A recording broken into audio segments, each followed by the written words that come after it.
The stage is the same. DeSantis and Haley, while Trump faces an audience of his own. What may be different tonight in the latest debate is that Ron DeSantis and Nikki Haley may focus less on each other and more on Donald Trump. Joining me on the morning show, Daniel Cronrath, professor of political science at Florida State College, Jacksonville. Good morning. Thanks for being here. Thanks for having me, Bruce. It's great to be here. We're going to chat again, by the way, at 10:15. I'll tell you about that in a bit.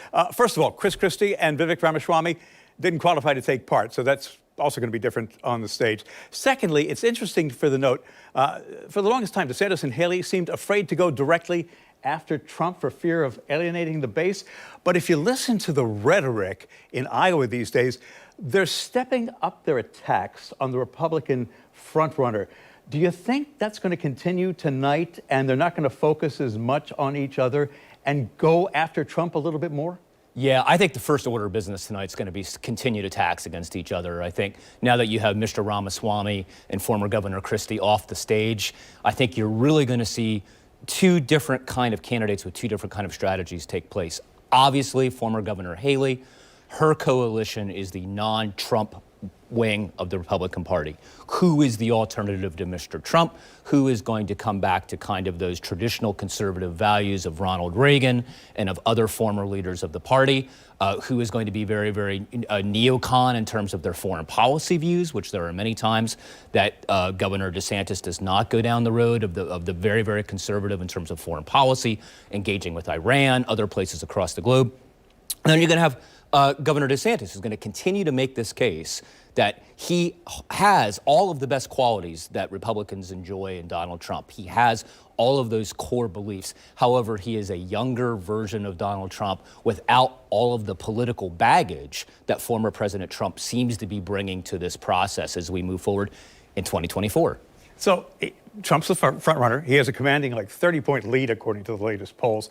They didn't want to alienate the base before. So why this tactic now? I think it's desperation. I mean, I think you've really reached the point where if you're these two candidates and you have 6 days left, you've got one more opportunity on a stage with the individual who are you.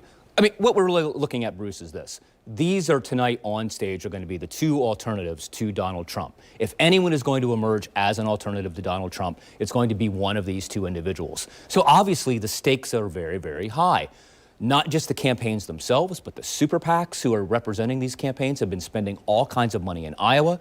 They've had very, very outgoing door-knocking campaigns and voter outreach campaigns. Obviously, there's 99 counties in Iowa. There's almost 1,700 polling locations. So there is an anticipated reward for those candidates that have the best ground game. And here's where I really think that this is really going to be the moment of reckoning for Governor DeSantis. Does all of the time that he has spent on the time in Iowa, going to all 99 counties, engaging voters, doing the bus tours, does this show up on caucus night where the people who are intending to caucus for Governor DeSantis as their first choice, do they actually show up? Do they appear? If that's the case, then Governor DeSantis could have a very good night, finish a strong second place, and have an argument moving forward. However, if he stumbles, I would even argue if Governor DeSantis does not comfortably beat former Governor Haley, that he really doesn't have a path forward in this campaign. All of his eggs are in the Iowa basket, Bruce, and next week we're going to see whether or not those eggs hatch or not. And he actually did an interview with Fox News where he says, I don't necessarily believe that. And I want to ask you more about that in just a second. But first, back to the arguments that DeSantis and Haley are putting forward. They say, look, Trump is not coming forward. He didn't keep the promises that he made 4 years ago. And they wonder, the baggage that he's got now, is that going to affect him come the general election? Should the courts not rule in his favor? Is that something that's realistic? Well, I think one of the questions, too, if you're a Republican primary voter, is using that kind of mode of attack, what is it that Donald Trump has not fulfilled that he promised primary voters in 2016? If you think about some of his core things, one, there was a lot of argument whether or not he was going to be conservative enough. Was Donald Trump going to be a genuine pro-life Republican who was going to support pro-life Republican values, particularly in the past since he had held pro-choice views? Well, here in the reality is, at the end of the day, is this. If you're a Republican voter, you have just watched a one-term Republican president turn over a third of the Supreme Court with young, conservative, pro-life justices to the Supreme Court.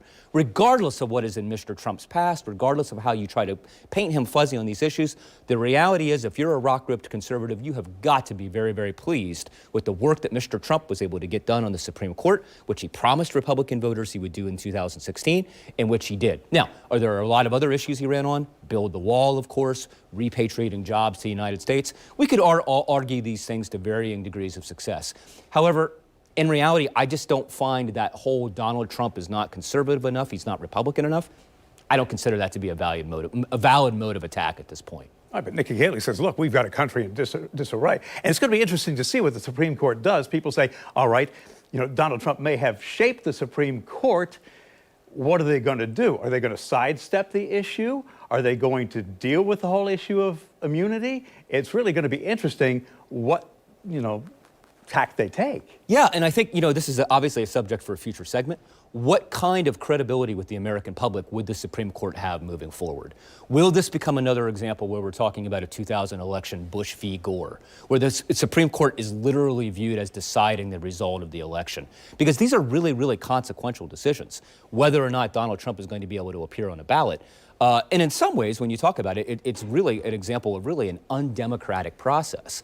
A lot of conservatives I've talked to, a lot of liberal Democrats that I've talked to, still at the end of the day say, wow, do we want to go down the road of a slippery slope where we're actually telling candidates for office that they're not allowed to appear on the ballot, just versus letting the public say, you know what, they're not my cup of tea, I don't want to vote for them, but I appreciate the fact that they've qualified for a ballot. These are intellectually honest questions that we can ask as we move forward. What kind of country we want to be. There's some people who say that the Supreme Court's between a rock and a hard place. They've already proved to be too political. Is Clarence Thomas going to recuse himself? These are all things that we'll talk, because you're going to be back. Yeah, during our Vote 2024 podcast, which is going to be streaming live on News4Jax Plus. So, we take a look at some very, very critical issues. I hope you'll join us for that.